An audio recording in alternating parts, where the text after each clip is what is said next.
Thanks for thanks for hopping on here and chatting with us for a little bit. We like the way that you think. We like the way that you articulate yourself, and especially online where so much is really lost in translation. We felt like you do a really good job of putting evidence-based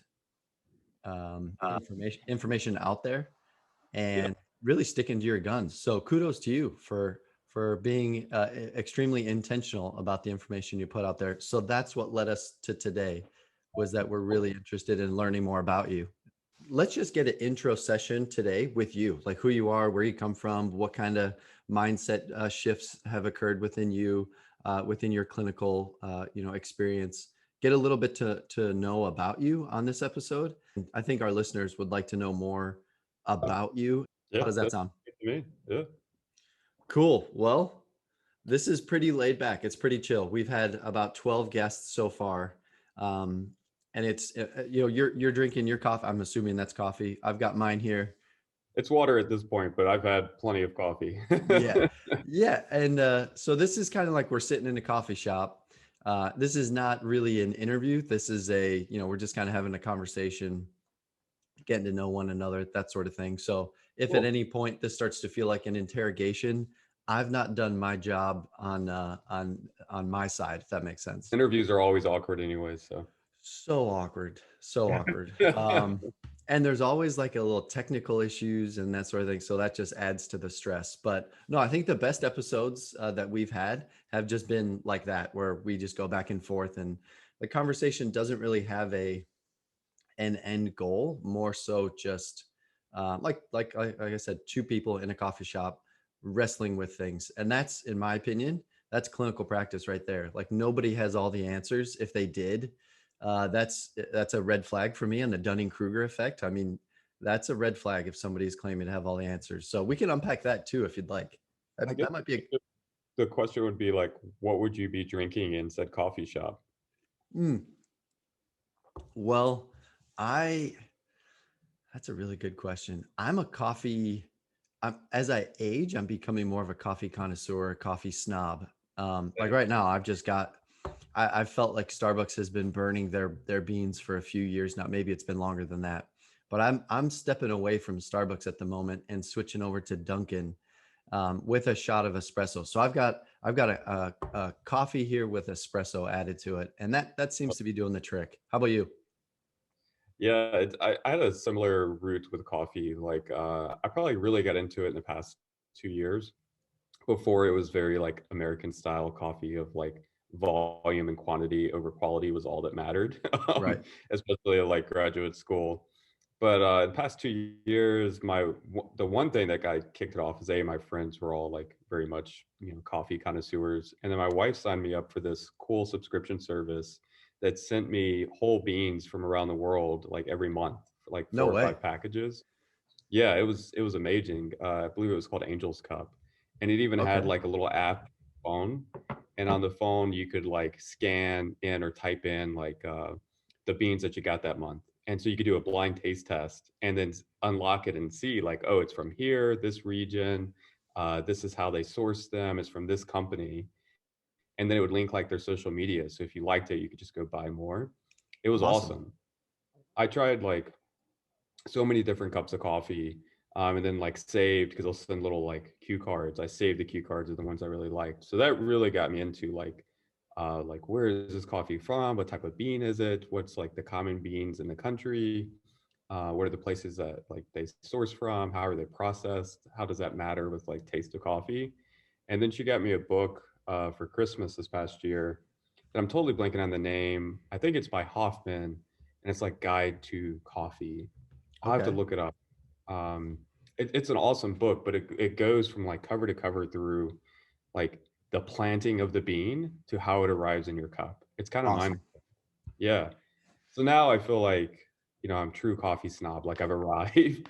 I Yeah. have like I go buy local beans. I like grind them to my particular setting, and then I do like pour over, and it's this whole like production. Awesome.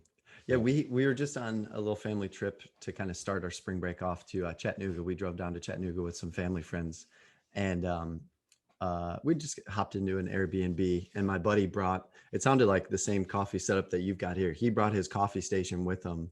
He used to be a part owner of a local coffee roasting company, so he knows how it's done. Yeah. And I mean, talk about quality over quantity. We would all have 1 cup a day and be totally fine. Yeah. We wouldn't need the 2 or 3 ventis to get through a day. It was a really good, tasty cup of coffee, and like I said, that's all we needed. Um, but yeah, he had a whole setup. He has a burr grinder. He used a Chemex for his pour over. It was the real deal. And so Yeah. now he's got me hooked on the same setup. So we've got a burr grinder at home now, and we've got a Chemex, and that's how my wife and I start our day off. We actually there's another, in case you like the taste of decaf. Not many people do, but there is a local shop here. Maybe we'll get you some beans because they have just exploded. The coffee place is called Five and Hook, and they have a signature decaf blend. So you could get 75% decaf, 50 or 25, and the 25% blend is actually the one of the most like flavorful cups of coffee I've ever had.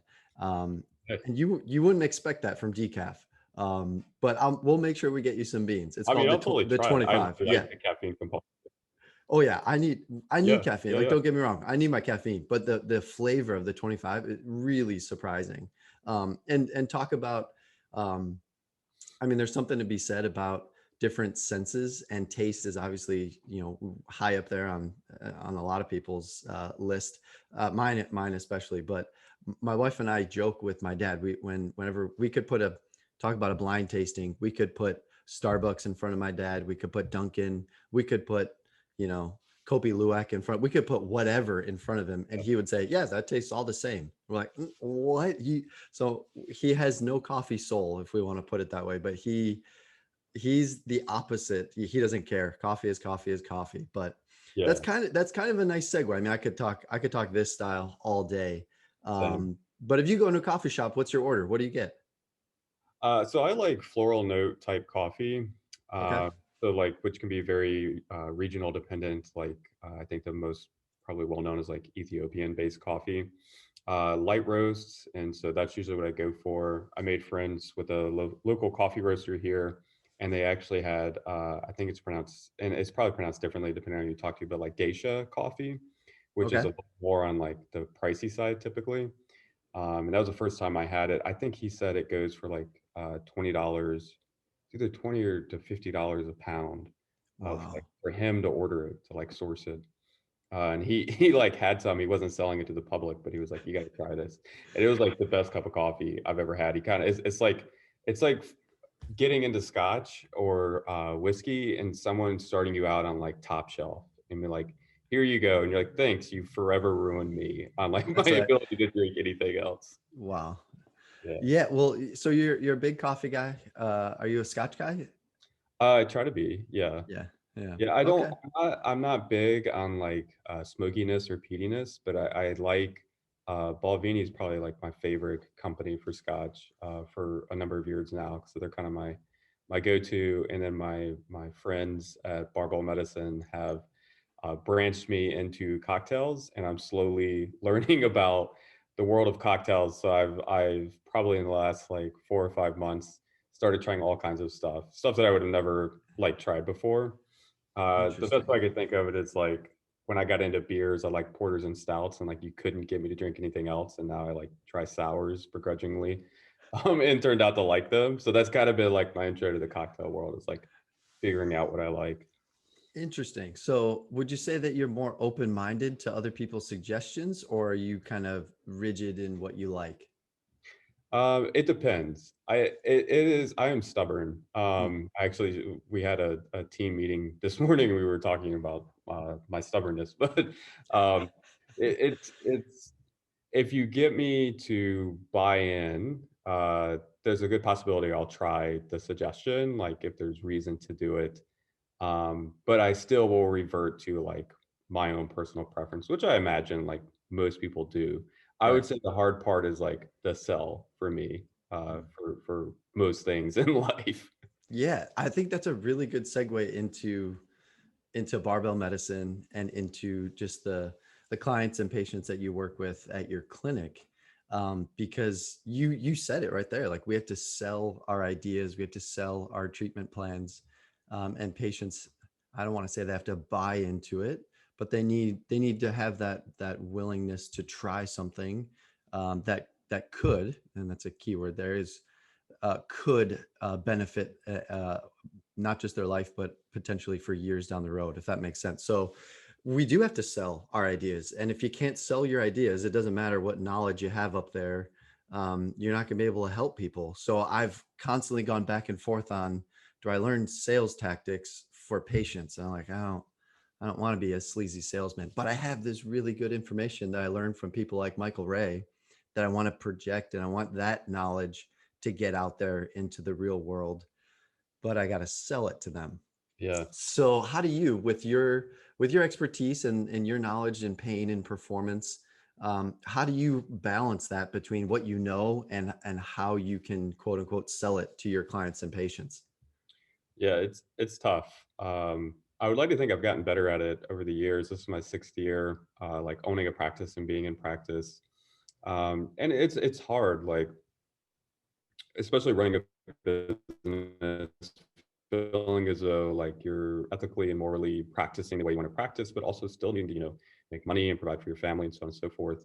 And then you layer in like expectations of a profession from a patient, like, oh, I'm going to see my chiropractor. That should be a joint manipulation, or I'm going to see my physical therapist. That should be massage and stretching, stuff like that. It just takes getting better at complex conversations on a regular basis and finding like what are you comfortable with saying and doing, what level of evidence do you need to substantiate the claims that you're making and the recommendations you're making, and then how do you make that information tangible and collaborate with the person in front of you. And so anyone who's worked with any type of profession that deals with communicating with humans, this is a tough thing, right? Especially if you're trying to overhaul beliefs. So I think having the conversations over the past, 6 years or so, willingness to realize like you can't help everyone, even if you really think you can and you want to, and just being willing to meet people where they're at. Those are kind of probably like if I were to summarize my big three with these types of conversations. I think that that's spot on, because like an essentialist view would be, if you think you can help everyone, you can't help anyone. And there's maybe some debate in there, but I definitely think that you're on the right track. And that's certainly a notion that I subscribe to, which is I can't help everyone. Um, and there are some things that patients show, like for example, migraines and headaches that show up to our office. That might make me a terrible chiropractor if I'm not specialized and I don't have exceptional outcomes with migraines and headaches. I sleep at night knowing that I still refer them over to a clinic that's better than I am Sure. with headaches and migraines. I can't help them. I mean, I could try, but I feel like ultimately you as the patient would be wasting a lot of time, energy, and money to come to our office if you have headaches. So I just take it upon myself to screen patients when they come into our clinic. And if they fill out one of our web forms on our website and they mention they have headaches, we just immediately refer them to like a headache and a concussion and headache clinic that's run by some very well trained neurology chiropractors that they treat hundreds of those every day, every month, every year. You want to go see them. You don't want to come to our office for headaches.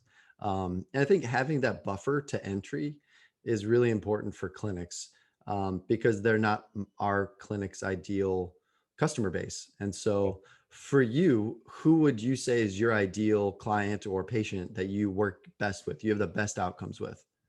Yeah, I think knowing your wheelhouse is something you develop over the years and then realize like that's what you're most comfortable with and also feel like you enjoy working with. I would say the two silos I get placed in would be persistent pain situations, musculoskeletal related persistent pain, and then athletic performance, return to sport type situations. And it's also like where I spend the majority of my reading on. So managing persistent musculoskeletal pain and then helping people return back to sport. And the two aren't, when you kind of think about it, broad picture, they're not vastly different than one another. Both of them typically involve me collaborating with humans and then devising game plans to move them from where they're at to where they want to be. Just maybe different levels of return to activity. I like that a lot. I think your two silos are very much needed, yeah, within the chiropractic profession, but then also within um, healthcare as a whole. So, what got you started on this persistent pain pathway to learn more, to read more? I mean, you're constantly reading, you're constantly updating your resources and your evidence-based curriculum for your classes that you put on and your content that you put on social media. We're going to get to social media in a second, but what I'm really interested in, and I feel like our listeners are going to be really interested in learning, is the mindset shift that you underwent coming Yeah. out of school 6 years ago. Um, if you're like most of us that come out of Cairo school, you're going to want to adjust a lot of people, soft tissue, maybe a little bit of education. The education's probably outdated. And so, how did you sharpen the clinical saw when you came out of school in order to better help these patients with persistent pain? Yeah. This could be a whole podcast episode. Um, Eventually it'll like, you know, divulge into philosophy and epistemology, but I think, Sorry to interrupt you. For those that don't know, epistemology is the study of knowledge, correct? yeah, it's just knowledge and Okay. justifiable beliefs. So like we all hold beliefs about the world. The question becomes, what level of evidence do we need to substantiate those beliefs? So that's like epistemology, which is Okay. a philosophical branch. Um, I think for me personally, like I have going with my stubbornness, I want to know as much as I possibly can know about a topic that I'm interested in. And if I feel like I'm lacking, I don't really know how to stop looking for answers. Even if part of that is accepting like we don't really have, meaningful answers at this time, but here's what we do know. And a lot of times that just turns into here are all the wrong answers that we've managed to come up with throughout this process. And then I like to search for where do beliefs come from? Like, how did if someone says to me, I think deadlifting is bad for your back, why do you think that? And where did that belief originate? How did we even start down this path of thinking that belief? And a lot of times, like, it's a bit of a letdown, so to speak, when you start searching for answers and you get to like the presuppositions, like the origins of these beliefs. You're like, wow, this isn't I don't even understand how it got to where it's at, but here it has, caught on like wildfire. It's like, squatting below parallel is bad for your knees or stuff like that. You realize that these should have never gotten to the level they've gotten to, but they have because oftentimes as humans, we just like easy, tangible answers. And so we run with those things because it's just easy to have a heuristic in place. So I think all of that like is what fed into me getting to the point where I'm at and constantly wanting to know more about, persistent pain, about athletic performance and return to sports stuff. And then I was fortunate to be surrounded by a lot of good mentors and colleagues, especially in like my last year of my graduate program. So like my trajectory from then to where I'm at was probably different than most people. Like my bachelor's was in criminal justice. I briefly worked in law enforcement while also personal training. I then went and got a master's in exercise science, where I worked in a neuroscience lab. So my concentration was motor control and rehab, and my thesis was on neuroimaging and developmental coordination disorder for kids. And then I got out and worked in cardiology as an exercise physiologist. And then I did some research on a kids program for middle school tracking nutrition and activity. And then I went to chiropractic school at the age of like 20, I think I was 26 or 27 when I started. And so I went into chiropractic school with this idea of like, here's how I want to practice. Here are the things I want to do. Because of my background, because of I've worked in gyms since 2003 is when I started working in the gym environment. I already knew like I wanted health and fitness and exercise to be a huge component because had spent the majority of my adult life at that point being in that industry. So chiropractic at that point, like even going into the school was like, this is going to be a stepping stone to allow me to have direct access, to allow me to try to help people that are dealing with pain, to allow me to use exercise at the level of that I want to use it and try to make like health and lifestyle changes. And so I went into it with that mentality, even though I had gone through and like been a chiropractic patient throughout life, pretty much since like my teenage years, and had undergone like joint manipulations and instrument assisted soft tissue manipulation and kinesiology tape and I even got, certified in some of that stuff throughout my graduate program. But I would say it really started to hit home for me as I was going through schooling. I was sitting in, because I went to a pretty I don't even like using this word in this context, but philosophically rooted chiropractic school. And as I was sitting in those kind of philosophy, I'm going to use air quotes, classes, I was like, this doesn't really add up for me. This doesn't make a lot of sense. This minute bone misalignment that only we're capable of finding and identifying and correcting supposedly is going to correct all of these human condition issues. The evidence wasn't very overwhelming or supportive, and questions were kind of a lot of times just like not welcomed, right? That's when I really started questioning things. And then I got surrounded by some really good mentors and colleagues today that were like, hey man, you need to like keep asking questions, keep pushing into this. So they really fostered it a lot more. I joined like Clinical Athlete Network right when it started. I think I was like November of 2015, which was my last year of school I was finishing up. And so by the time it got to the point I was opening my practice, I already knew like I'm not really bought into these passive modality narratives. Like they're not adding up for me. The evidence isn't really there to say these things are necessary. This whole subluxation idea has just fallen apart. Like it just can't even stand on the ground that they're trying to put it on. And so I opened my practice with a gym at the time, a CrossFit gym. So I knew like I'm pretty much going to be, as you were saying, screening a lot of cases. Like, are you within my wheelhouse? Can I help manage this? Is this a musculoskeletal issue? Do I need to image and investigate further, or do I need to refer out? And then consultations and when appropriate rehab became the predominant aspect of my practice. I think that was probably a very like convoluted way of getting to an answer to the question.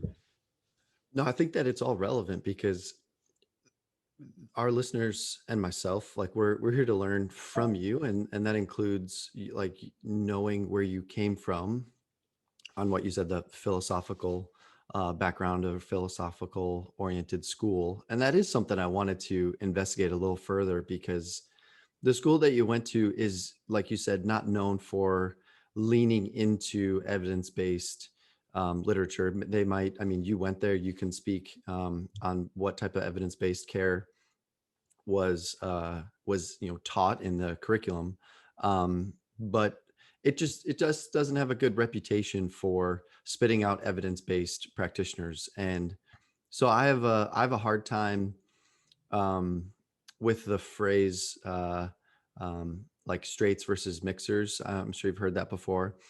We can debate that if you'd like. I mean, I think we both had the same letters after our names. I think it's very confusing to the public when patients call up our office and they're like, hey, I need to get adjusted today. And we're like, whoa, pump the brakes. Let's find out what's wrong before we decide to, perform a joint manipulation.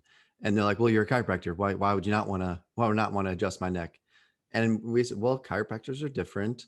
And that right there is the letdown by labeling ourselves straights versus mixers. So I think the standards for chiropractic care has tremendously improved in the last at least 5 to 10 years, in my opinion.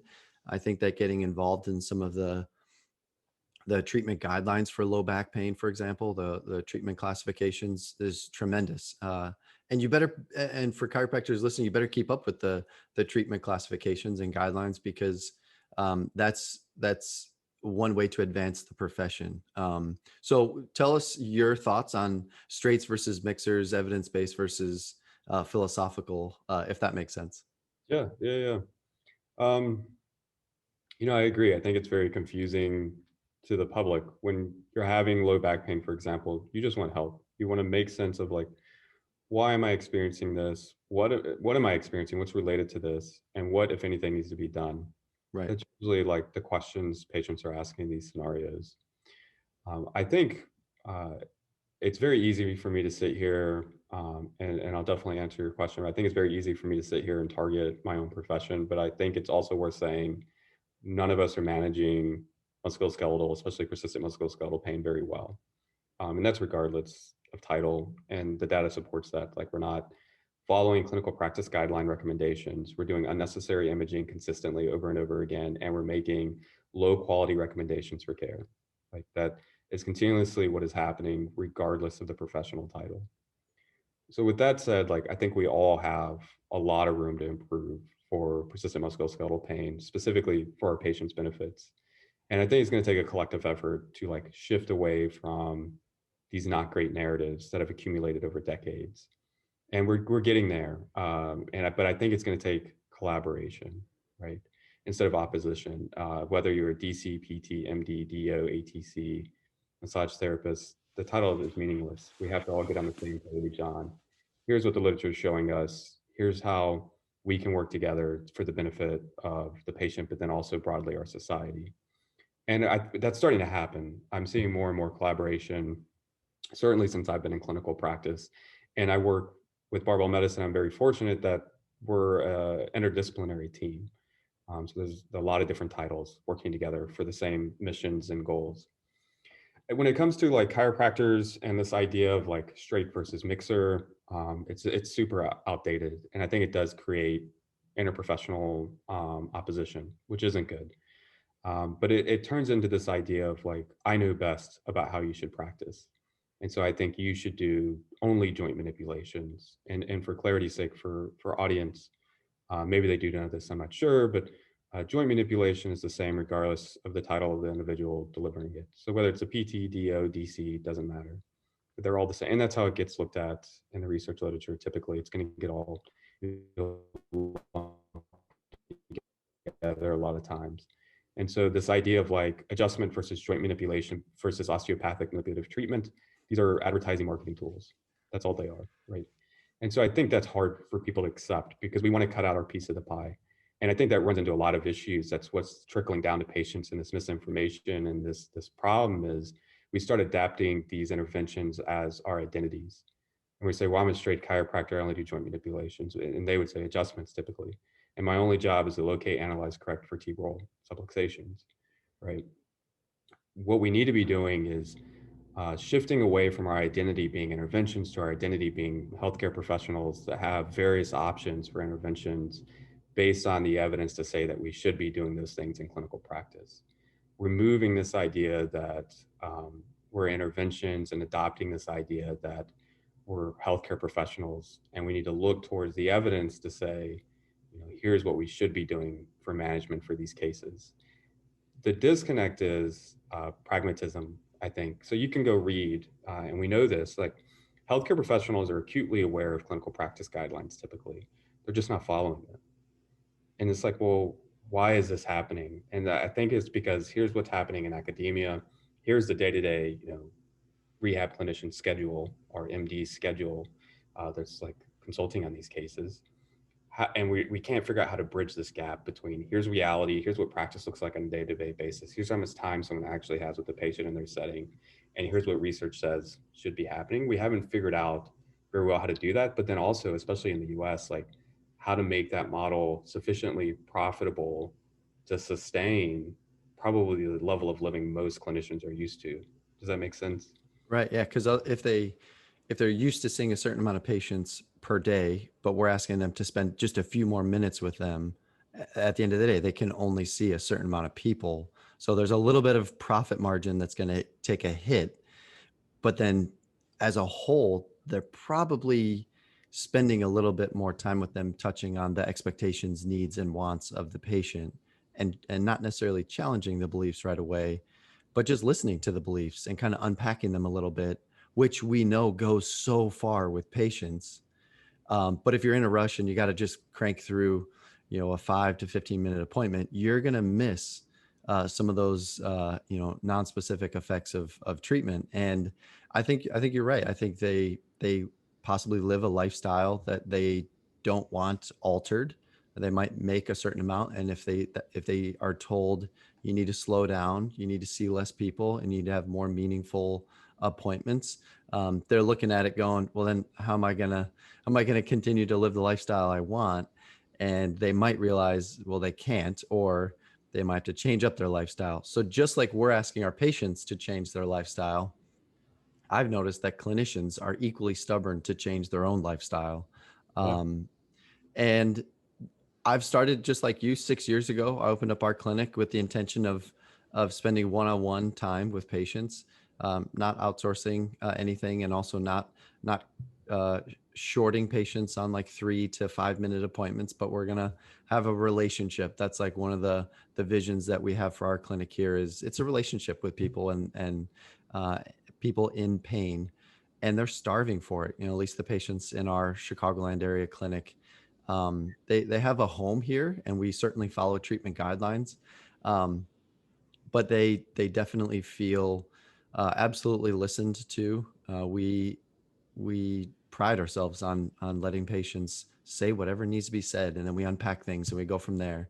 But it is exhausting at the end of the day. Listening to patients for 12 hours straight, it's tiring. It's just a lot of energy gets used just listening and processing and wrestling with things, which I'm sure you can relate to as well. Yeah, there's a lot there. The interesting part is like, even when clinicians like start, because it is buy-in, to your point earlier, even if you start getting buy-in for the clinician to make changes on their clinical practice, they're still going to be faced with patients who aren't there, who have expectations that aren't matching with the clinician's expectations, because both come into the consultation with certain expectations. The Right. clinician thinks this is my job, this is what I'm here to do, and the patient thinks I need help, this is what I think should be done.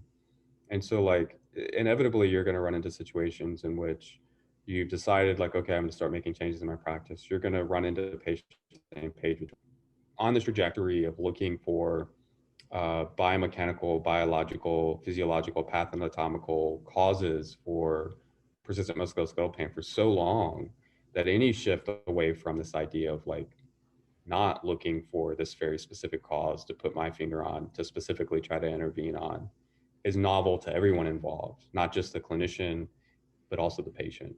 And so it's like this is going to take a lot of time and effort to shift how we do things from what we want our patients to expect coming to see us, but also how the clinician operates.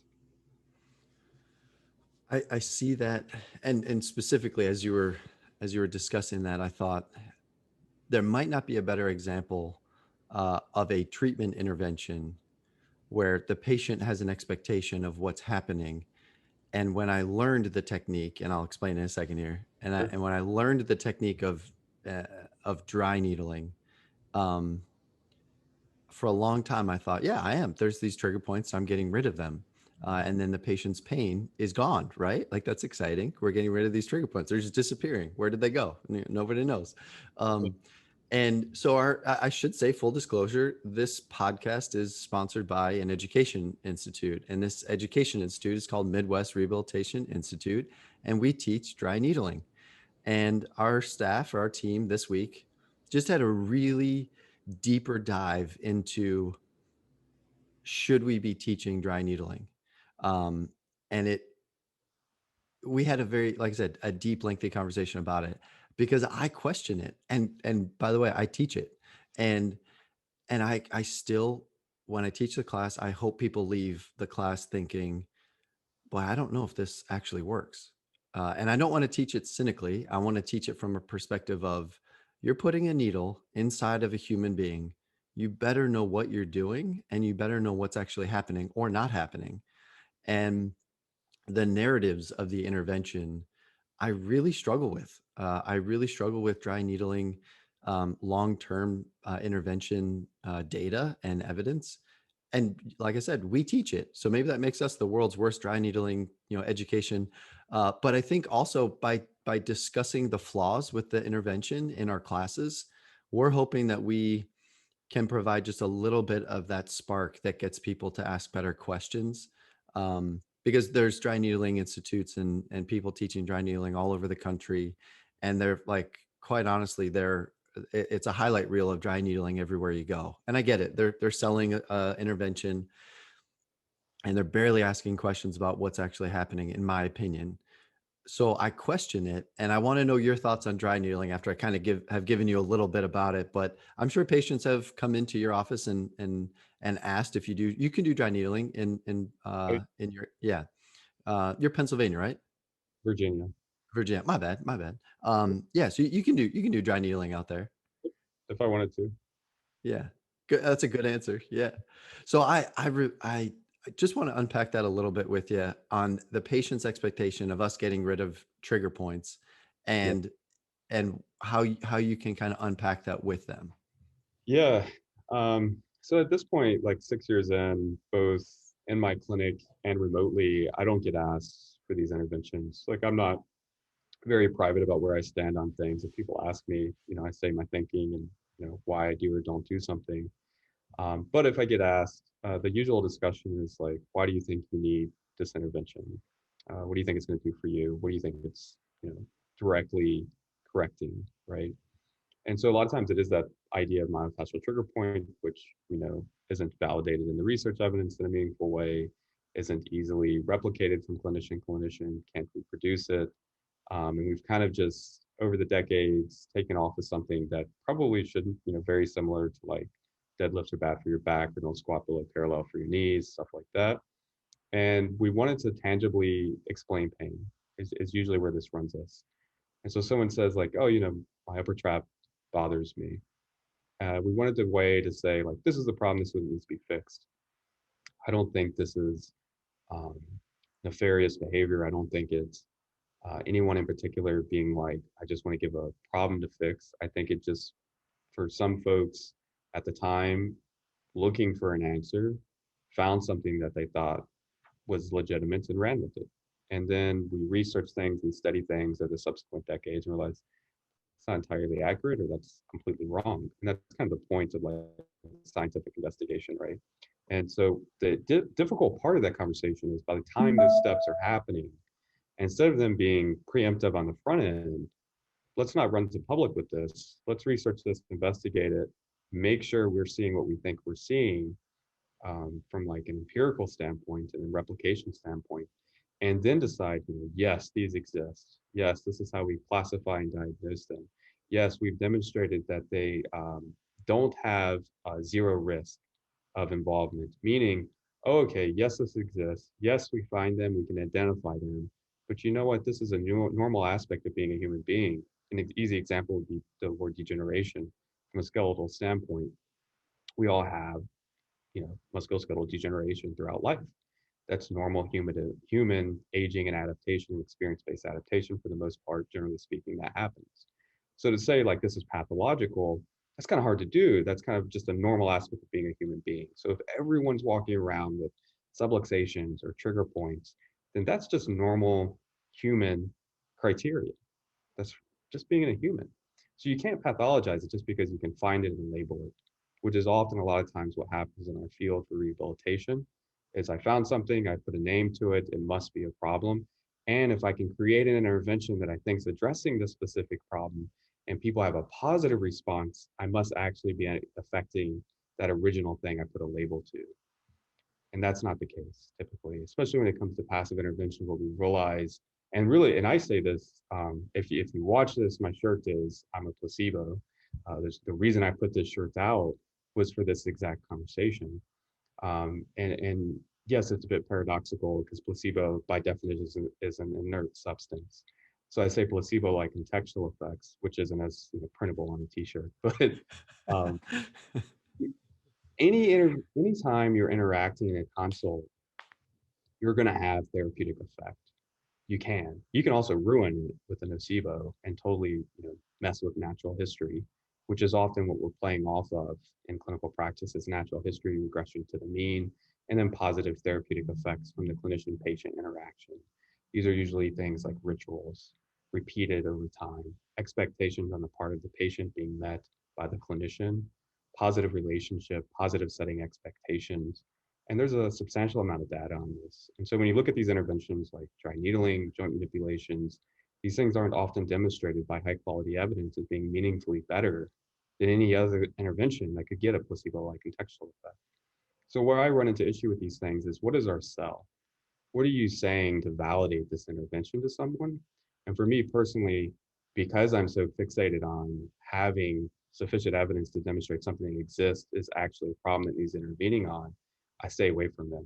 And I don't think exercise is immune to this conversation at any meaningful level. I think that the majority of things that we do are playing off of these placebo-like contextual effects. I just know from my exercise science background, exercise is also doing a bunch of other really cool things from a mental and physical standpoint for people, and actually has meaningful data to say this is going to impact your health long term, minimize development of chronic diseases, and improve quality of life. Just like you said earlier, after one of my rants, there's a lot to unpack there. One thing that you said that I want to just share with with you and with our listeners, which is consistency of the schedule. So for patients that maybe struggle with developing a routine, we just let them know that there's really good data to support, at least in our office, and a couple of papers that I read on just rituals and routines that patients with at least chronic low back, like you said, establishing a routine, movement habits. So we just plug our appointments in as best we can right around the same time. So if they have a once a week appointment, it's their time slot to lose. If it's twice a week, it's right around the same time. And we try to keep it consistent, because if their day gets altered because we double booked or we made a mistake on a logistics side, that could really be detrimental for their routine. So we don't want to give them any ammo to not show up for their appointment, and it's just a part of their day, their week, their month is when their appointment is scheduled. I don't know, take that for what it's worth. That's just something that we've seen. We've had significant less drop-offs in our patients' plan of care when we have them schedule right around the same time, and we sometimes even advance them, and we reserve the right to end their treatment plan if they've met all of our goals. But I just want to share that with you, that if on a Tuesday they came in at our 8 a.m. slot, and then Wednesday we said, hey, actually, can we switch your Thursday appointment to 5:30? That could really change someone's day. And so we try to mitigate any possible inconvenience just from a scheduling side. I think a lot of like to me, the broader conversation here is like social determinants of health. Right? Yeah. So like we forget about, like you're dealing with human beings who have lives outside of the clinic, who have lives with family and friends and demands from work and stressors and financial stressors and a pandemic to live through. Um, and so, like, yes, I think a clinician, healthcare professional could be a support network for sure.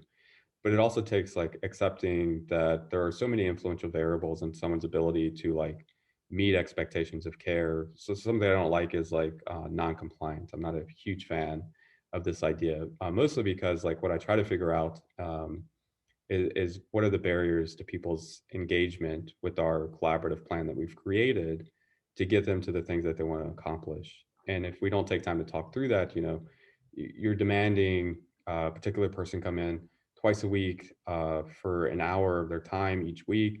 Meanwhile, they're a single mother who has to work two jobs to make ends meet. Their insurance is limited for coverage, so on and so forth. Like there's all these influential, like clinical practice is messy. It is not this, very sterile environment that we can look at and create and research. And so I think that's hard for people to accept is like, you've got to meet people where they're at. You've got to adjust your expectations, and sometimes I have to adjust theirs as you're working through this process with working with human beings. So it's just not this very straightforward type thing usually. Yeah, I think that's a really good summary of. I gave you kind of a tactical Yeah. example, but you're given the big picture strategic vision, which you're spot on. And I often say this to patients: does it matter what we do on the treatment table if the rest of the rest of your day is just in utter chaos? You don't like your job, you've gotten into a fight with your spouse. Like, does it? I mean, sometimes I don't say that, but I'll imply, like, if you are coming here expecting a result based on what I do on this table, there might be a missed expectations. There's definitely going to be some unmet expectations. So let's unpack that before we get going. And usually, quite invariably, they're open to discussing outside of the clinic. And sometimes I even will say, I like you a lot, even though I've only known you for 5 minutes. But like, can't spend the rest of the day with you. So what happens when you leave here? That's a Socratic type question that I've picked up from people like yourself and Chris Johnson as a prominent PT within the running community, who I've just picked up on these questions. Like, ask these better questions of our patients rather than saying, does that make sense? Yes or no. Say like, Yeah. what's a barrier? I like how you said that earlier. What's a barrier to this treatment plan uh, that we can agree to, or what's a barrier that we can overcome, something like that, where they start problem solving for their own barriers. But I want to go back to one thing, because I forgot to circle back on social media. So you are quite intentional about what you put online. And I've often wondered this, because you do a lot of work on Twitter and Instagram. um, how much time do you dedicate to your social media posts? Uh, it's a good question. Probably more than I would want to admit or even try to reflect on. I think if I actually like stopped, added up, it would be a bit depressing. But it depends. So like this conversation go a couple ways. I've been working on a neck pain series for probably since January, which we were talking about social determinants health and what happens outside of the clinic. Like a huge contributor to this is a hard actionable thing for clinicians, but it's work related stressors. Like person doesn't have autonomy at their job, isn't able to make decisions for themselves independently, isn't collaborating well with their other coworkers. They don't have a great support network from their higher ups. Like those are major influential factors in neck pain, not how you're sitting on a day-to-day basis. It's a whole other Whoa, that's conversation. blasphemous. Are you kidding me? Right. So it's like, what do you do with that, right? Like, how do I help you work through, a job that you Right. don't like or isn't a great environment for you? Those are tough. And so a lot of times, yes, I think rather than lying people down on the table, doing something to them, I need to sit you up, make eye contact, and have a conversation about life. And that's not always easy for either party involved. And it takes being human on both sides and opening up a little bit and making a connection with someone. But outside of that, like, so I'll do a lot of like, I'll read about something like that's really interesting. I probably should make a post about this. And so I'll post it. Like text next, the easy one in this conversation of, um, I just wrapped up. So it'll be like a multi-part series. I'm working on part 3 now, but part 2 is like going through text neck and like talking through where did this belief come from? What evidence do we have to substantiate it? And it turns out like horrible study that was used as one of the initial supports, and then it just catapulted forward like, oh, this is a thing, and ran with it. And there's not really supportive data to make these claims that are made and the assumptions that are made in the original article, but it already took hold even in the research world. And so I'll make a post about that, and I try to summarize as best as I can like tangible points. Um, and talking through these difficult topics that a lot of times it's I struggle with. And so me making a post helps me like bring my thoughts together and kind of form what I'm trying to say, relay the message. And a lot of times it's a test because I see like, how do people respond to this? Did this make sense? Did this fall flat? Was there engagement on this? Could I articulate my points differently? Um, someone once told me like, why was I arguing about something online with some other individual? And I was like, it's just a conversation to me. I don't really look at it as arguing, but I was like, a lot of times I'm just trying to shore up my own argument, my own points. And so I just engage in conversation to see like what are the holes in my thought process or discussion. And so sometimes I'll use social media for that as well.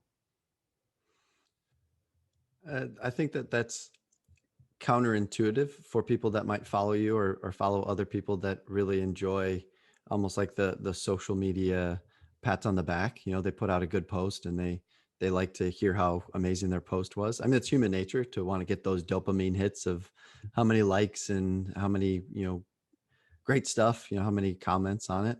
But I like your approach, where like even you put something on there, you want someone to uh, critically uh, critically challenge you on, so that you can shore up your own.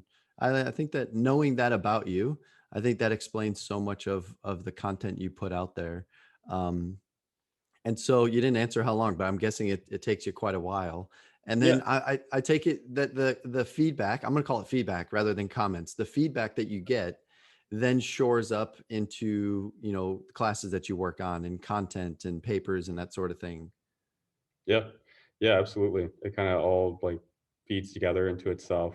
Um, a big thing that we're always updating is our seminar and try to make sure like we're having tangible talking points on topics that are important to clinicians and that we're using as much evidence as we can about topics and trying to work on critical thinking. But yeah, I don't think I've learned anything by being right or thinking I'm right. So someone can say something to me and I'm like, oh, I've not thought about that from that perspective, or maybe I'm wrong about this. that's going to change my thinking and the way I do things. And so the only way you're going to figure out that stuff is like talking to others. Now, with that comes like finding a lot of the wrong answers and realizing when you're like, yeah, that's not exactly correct. When someone says something to you online, which can make you look a little bit like an asshole, and that can happen, and I fully embrace that. But yeah, it's I enjoy it because I am constantly looking for the quote unquote right answer, even though I know like that's just not how things work. Like it's just being less wrong. But it helps me kind of go through that process and think through things. Well, that's a good opportunity here to just talk about barbell medicine and talk about the classes. Feel free to give a little commercial, a little shout out for what you guys do, who your classes are for, and then specifically what classes you teach. Yeah, so for Barbell Medicine, we do Derek Miles, who's a physical therapist and a close friend for a number of years now. We do a weekend seminar for pain and rehab clinicians. Usually it's DCs, PTs, ATCs.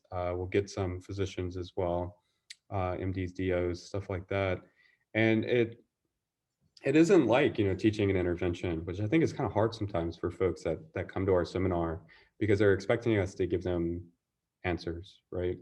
And if anyone's followed me or even heard me talk today, like I don't have a lot of the answers. I can tell you a lot of things that we thought we knew were correct that turned out to be wrong, but otherwise, like it's a lot of gray.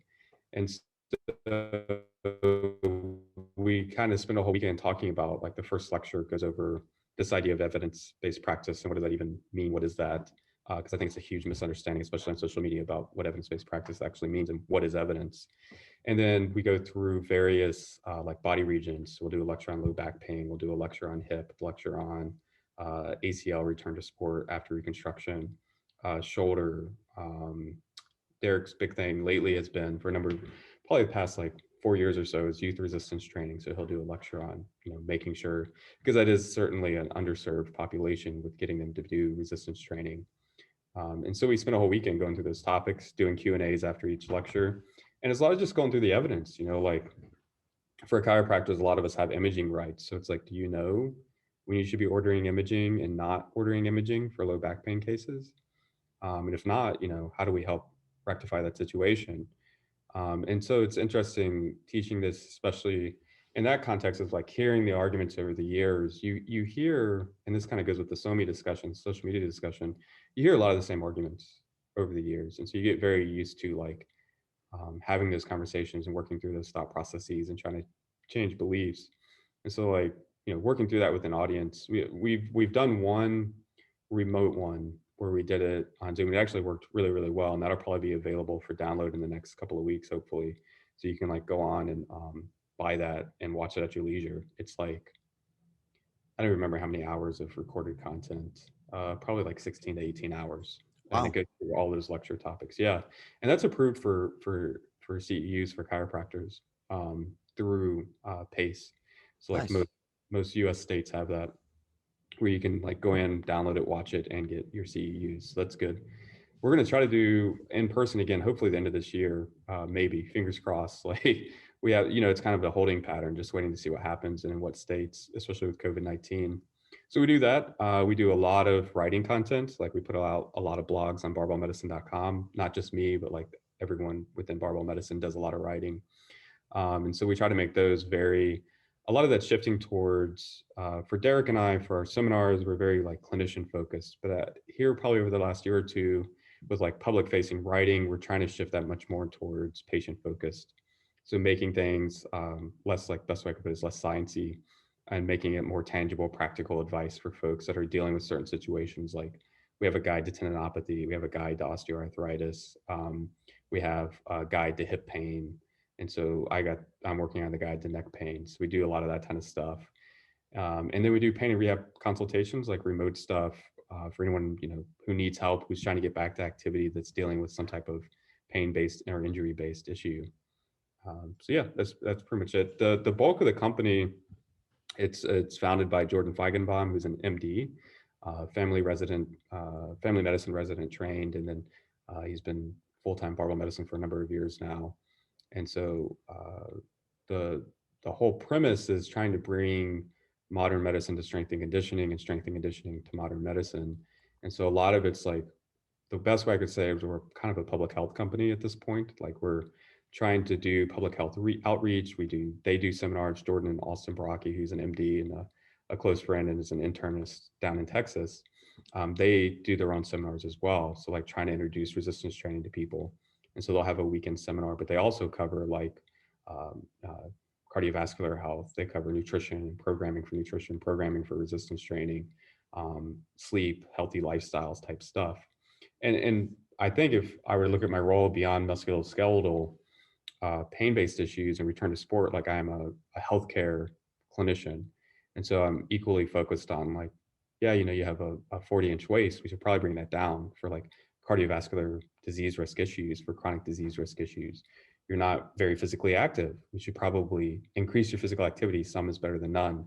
And so that's kind of really what my role has morphed into a lot as well over the years, is like just being a health promoter and trying to improve quality of life through those kind of endeavors. I like that a lot. I like how you mentioned that it's a public health company. Yeah. Just while you were explaining, you used the word health a number of times, and I was interviewed on another podcast, which is called "The Simplicity of Health," by an exercise physiologist from South Carolina. Brandon Vanderveen is his name, and he asked me to start the podcast. What is health? Yeah. To me, and holy cow! What I knew it was coming because that's how he starts all of his guests off with. But I thought I would one more question after this, but I would ask you, what is health to you? Yeah. I was on Jason Garrett's podcast Okay. with his co-host. I'm not sure if you've heard of him. He's MD, and they do their podcast is preventative medicine, and they kicked it off that same way uh, Okay. with what is health. So it's a great question. Because I'm a philosophy nerd, the other question is what is disease, right? And like how do we Right. classify things from a nosological standpoint, and how do we intervene on those things? So can be very involved questions. I'll say that the paper that I think of, so you have the World Health Organization's definition for health, right? Which is usually like this idea of absence of disease and, fully balanced mental, physical, and cognitive well-being, something along those lines, which I doubt anyone's ever felt as though they're like a completely physically, mentally, and cognitively balanced human. If you have, we need to have a conversation. I want to know what you do for a living. But I think it was, I'm gonna forget the lead author's name. I want to say it was Huber or Hubble. I actually have it as an Instagram post. But in essence, health by them is defined as the ability to adapt to change Hmm. throughout life, right? And so this is this idea, which also goes well with like the concept of allostasis. But I look at health as the ability of the human being to be resilient and adaptable to an ever-changing environment. And I think that's the best way I could define it. And kind of our job is to ensure like the adaptability of the human. Um, and so it's like addressing very basic things that aren't sexy, that aren't flashy, that don't sell well on social media. Can I get you to improve your quantity and quality of sleep? Are you sleeping 6 to 9 hours a night? Are you waking feeling rested? Are you dealing with sleep apnea? Can I get you to increase your physical activity on a daily basis? Do you have risk factors like high BMI and high waist measurement, high hypertension, hypercholesterolemia, diabetes, stuff like that? Or are we in the beginning stages? Can we mitigate development? Can I improve physical activity? Can I improve sleep? What is your caloric and nutritional intake like? Is it meeting your body comp goals as well as your physical activity goals? Can we change that if not? And then what's your stress management like? How are you handling life stressors? Are there changes that you have direct control over that we can manage and change? Are there coping tools that we can give you that will help you, which may be like physical activity or meditation and mindfulness, stuff like that. So I look at health as the individual's ability to adapt to an ever-changing environment and manage and self-manage specifically as best as the society that they find themselves in has allowed them to do, which could go into like a whole social determinants of health conversation pretty easily. Oh, for sure. I think I like that definition. That I tried to express that a variation of that as my definition for health. I started off the same way, where I said I don't necessarily know if it's the absence of disease, because of course, which then we would have to define, what is disease. And then Yeah. of course there's a long pause and I was like, but we don't have to go into that, right now. But, Yeah. but yeah, I think that, oh, go ahead. I was just saying, people don't realize that is actually a very difficult question to answer. What is disease? And we've been trying to do it for quite some time. That's And right. most may be thinking like, oh, I know what this is. That and start naming diseases, but it's like it's not so straightforward. I wish it were. Well, one of the last guests that we had on the podcast, a few episodes ago, actually, I should say, he taught me a long time ago that if you want better answers in life, you need to ask better questions. Yeah, And when he said it, it just made complete sense. And I thought, dang it, how did I not like just instinctively know that? Um, but that's something that has absolutely transferred into our clinic here. Not asking the superficial questions like, does that hurt? But saying something like, what did you notice? And then they got to just start answering, and it's an open conversation. Um, One of my favorite questions to ask people, especially with low back, is if your environment was a part of the situation. I'll try to use my words carefully with them. If your environment was a part of your situation, on a scale of 1 to 10, how motivated are you to change your environment? And they might say, oh, I'm a 10 out of 10, in which I have a hunch they're lying, Um, and statistically speaking, because we keep track of it all, patients respond to our suggestion of plans of care, um, if they're in like a 7 to 9 range, like 96% of the time, like they get the outcome that they want. Maybe said differently, if they say 6 or less, they aren't really motivated to change their environment. We don't really have statistically yeah, significant outcomes. So that makes sense, right? yeah. So you're in essence, what I'm hearing is you're measuring readiness for behavioral change, Right. like seeing like how internally or intrinsically motivated are they. And yeah, I think that's a great talking point, and you do see that in outcome literature. Like, a question that's often asked in outcome literature is, do you think the situation is going to improve? And if they say no, like, you already know, like, this is probably not going to be the outcome that we all would hope for. And you Right. see it in the research data is like, what is the person's expectations for outcome of treatment? And so those are talking points. Like, why do you think this isn't going to get better? I'm sorry to hear that. Is there anything we can do that you think needs to be done to help the situation? And those are hard. They can be quite hard conversations for sure. Absolutely. Which is interesting because when I first came out of school, and I've said this on the podcast a couple of times, which is I wanted to fix everyone's movement imbalances. I wanted asymmetries. I wanted to fix all the faulty movements that we could find because that was my SFMA and FMS and DNS and McKenzie. And that was all my, 3-letter, acronyms that were, getting certified in. That was very, you know, biomedical kinesiopathic in nature. And That lens is still very kinesiopathological lens is very prominent in the field. yeah, and I maybe I'll play a little devil's advocate here and say it gets people better, maybe not as much as I think people think it does. So there's a little bit of success bias in that model of care. Um, Otherwise, they'd close up shop, right? If they didn't get anyone well, like they would for sure close, right?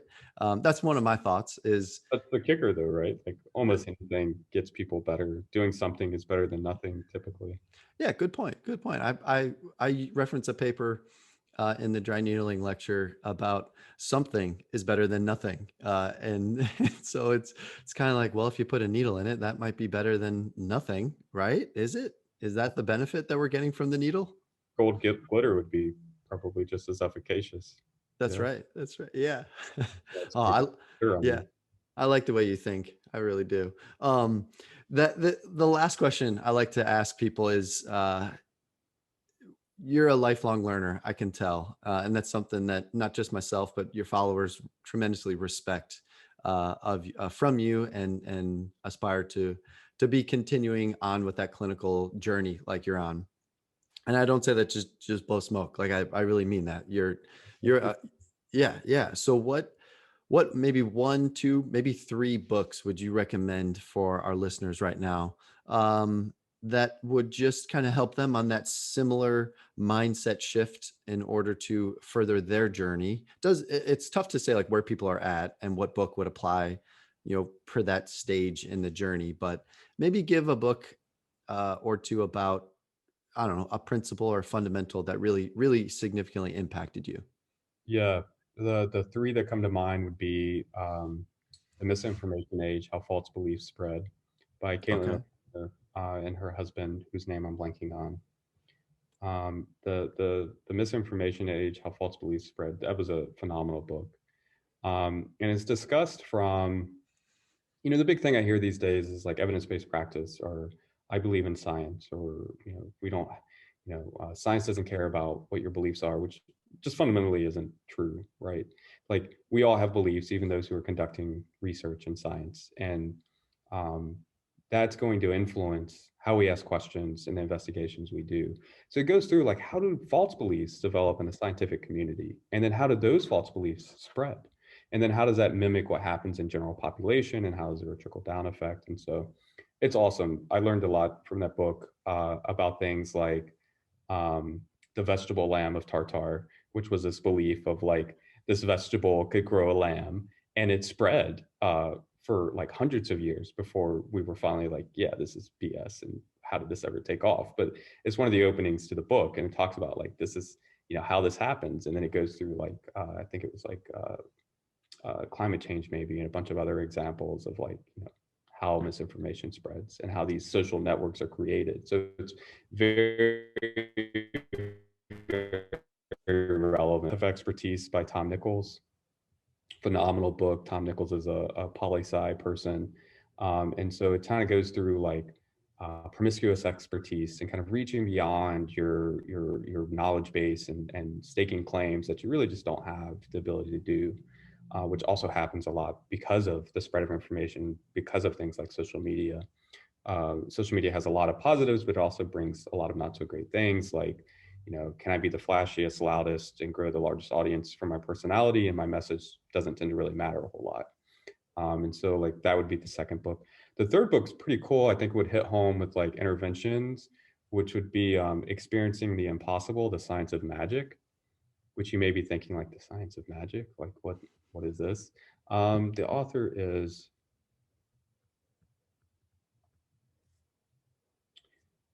give me just a second, I can tell you, because I'm blanking on the author.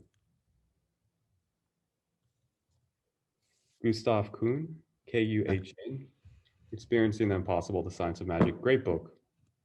And so those would be my three that I think are like really, at least right now, clinically practice related. I know some of my friends, if they listen to this, are really shocked that I didn't say like Wittgenstein's like philosophical investigations, but I'm trying to give things that are like easily readable, tangible, and practical. So, Well, no, thanks for that. I mean, I'll read that other book or get it on Audible or something like that. I think um this is what I was going to say earlier, which was, my first 4 years of clinical practice, I read, Gray Cook, Craig Levinson, yeah, Stu McGill's, where I just went down that route like multiple times, and then um, guys like Chris Johnson, Jared Hall, yourself, even Adam Meekins. I got to throw him out there because it's like he.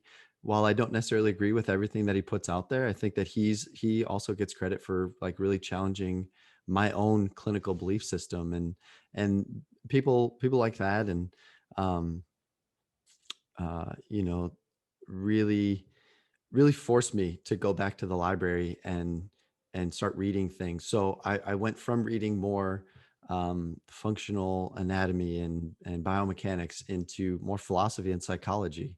yeah, And so I'm more interested in human behavior now than I ever have been. And like that web is only gonna, that interest in that is only gonna get spun tighter. So I'm more interested in that last book that you said. What was yeah. that, philosophical?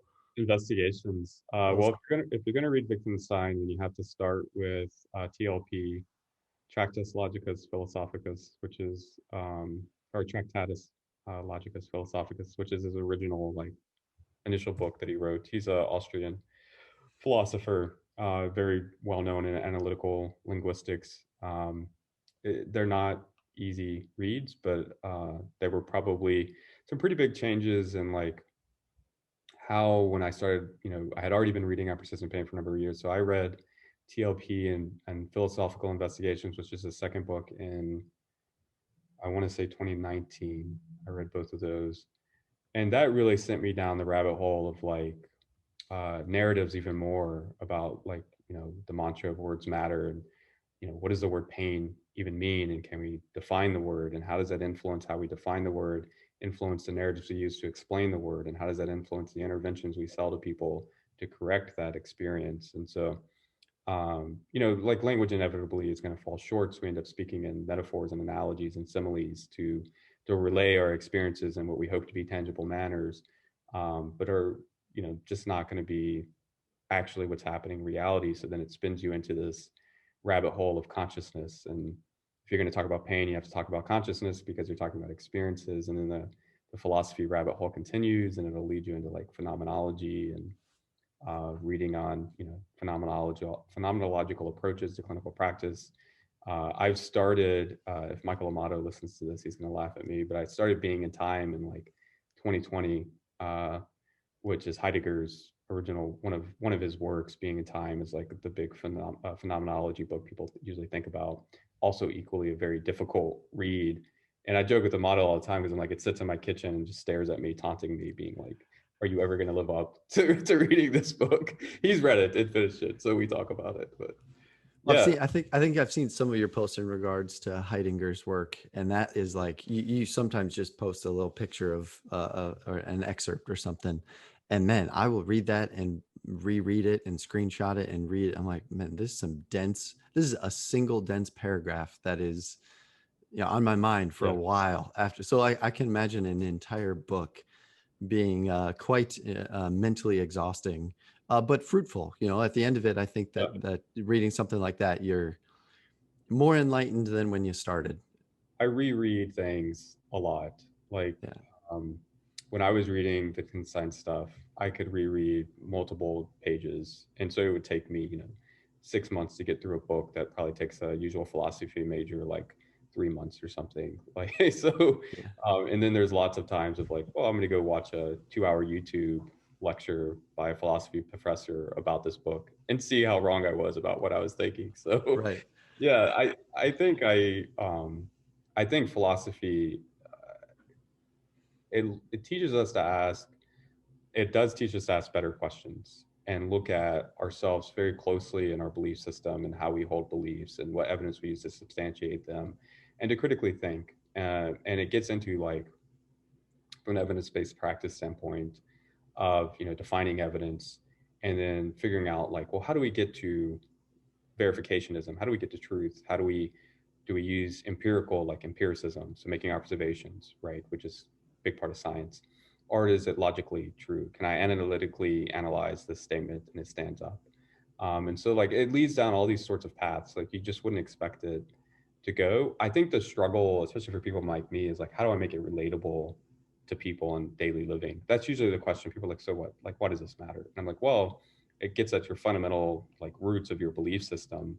Like science is on the branch of the tree of philosophy. So I was like, it's really challenging that type of stuff. But I think the barrier to entry is hard because it is for me as well complex reading, and you have to really be like, I'm committed to this. Like I'm a lot of it is my stubbornness. I'm like, well, I started this book 6 months ago. I'm not stopping until I'm done. So Well, I want to circle back to what you said a minute ago about the power of words and specific words. We've got in our clinic here, we've got a chart that interns see, and we've got another chiropractor coming on board here, um, of words that are not spoken here. So, do you have any specific words that you no longer say yeah, in your day-to-day dealings with patients and clients on purpose? I think people would be shocked to know that I actually say very little in patient interactions. Hmm. Like not just like avoided words. I just don't have a lot to say. Like I usually try to tee up questions that are open ended, and then I just sit down and shut up and listen. And then if it's like, you know, medically relevant that I need to ask a question of like, oh, we probably should investigate this a little more, then I'll ask a follow up after they're done talking, which usually involves like I let them go as long as I need to, and then there's awkward stares. I'm like, oh, okay, it's my turn to talk. So, Well, um, I guess maybe let me clarify this. So let's say a patient comes in and you have them maybe just, I don't know what your, assessment and exam looks like. We do a lot of single legged work. And so we will just have them like stand on one leg. Like, let's just do a fundamental single leg stance. And, um, we'll just see maybe some like upper body movement. We might see some pelvic sway. And I might just ask, like, why do you think that happened? And the patient will report, well, my glutes are weak. And I'll go, well, what makes you say they're weak? So because I don't want our clinicians to say that the patient is weak. The yeah, glutes aren't weak. We watch them walk in. So right. weakness is a word that's not spoken unless neurologic weakness. Like we've had some spinal cord patients come in. That is neurologic weakness. That, in my opinion, is a very different category. But if you are relatively healthy with a little bit of a nuisance, a little bit of an ache, some discomfort, and you walk into our clinic, my personal view, and I'll be open to debating this and dissecting it with you, you don't have a muscular weakness of significant magnitude. Yeah, this is a a cool rabbit hole to go down. Like, usually when I'm consulting on cases, like it's me trying to get to know them as an individual before we even get to like why they're there to see me. And then I'll say something along the lines of like, I noticed on intake, like you've been dealing with low back pain, take as much time as you need, tell me what's been going on. And then they just go. And at some point I'll ask like, well, why do you think this is ongoing? And then we get to the things like you're saying, like I think my glutes are weak, or I think I have a spinal misalignment. Maybe they saw someone who did joint manipulations, or I think I have a trigger point and, I think I need a needle stuck in me, or I think I need, my hips are out of alignment, stuff like that. I have a short leg. Rather than being like, yeah, that's BS, which I think a lot of people on the internet think that's what I do. I usually am like, that's interesting. Like, either tell me more. I'm like, well, let me take a look at your hips. Look and be like, no, everything looks great. Or I'll take a look at your leg length. I'm like, yeah, leg looks shorter than the other, but you know what? A lot of us have that. Not a big deal. Clinically not relevant. Not anything we have to directly intervene on. So we talk through that and work through that. So that's usually what my exam turns into, is looking at that kind of stuff. I'll do like range of motion checks when needed for like, um, let's say it's a post-surgical case or a post-trauma case, and so I want to make sure they still have similar range of motion from side to side or something like that. Then I'll check that stuff.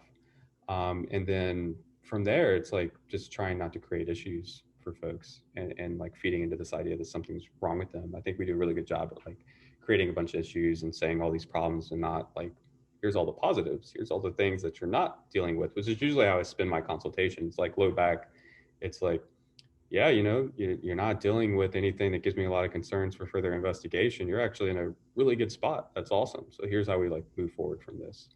And usually they like to hear that. Like that's a huge part of that placebo-like contextual effect, right? Is reassurance and building rapport with the person. So I don't explain a lot. I say very little. In the context of low back pain, it's like, yeah, it sounds like you have some low back pain. And then I stop and see how they respond. And they're like, oh, okay, well, what do you think we need to do about this, doc? I'm like, what do you want to be able to do that you feel like you're struggling with? Well, this, and this. Awesome. Let's see how we start doing that again. And that's it. If they look at me inquisitively and they're like, okay, well, like, what do you think? Why do you think I'm having low back pain? It's tough to say. I actually can't really say. Could be a sprain, could be a strain. Low back pain's highly prevalent, and rarely do we have something to put our specific finger on. The good news is that puts us in a good spot for rehab and moving forward from this and self-management. And the fact that I'm saying to you that I don't have something specific to put my finger on that needs a specific intervention is a very good spot to be in. And then we move forward from it. Nice. Yeah, so I don't do a lot of explaining that context, which was probably one of my huge shifts from 2019 to now, is not looking to try to explain pain to people from that standpoint. I'll share with this and then we'll wrap up because I want to just respect your time on a nice Saturday here. But I often share this with interns and students and when I teach as well. Because I'm a DNS practitioner, and I'll never forget the first time I started explaining the importance of intra-abdominal pressure and breathing and all these things, and the patient was looking at me like, "What the? Like, I don't care."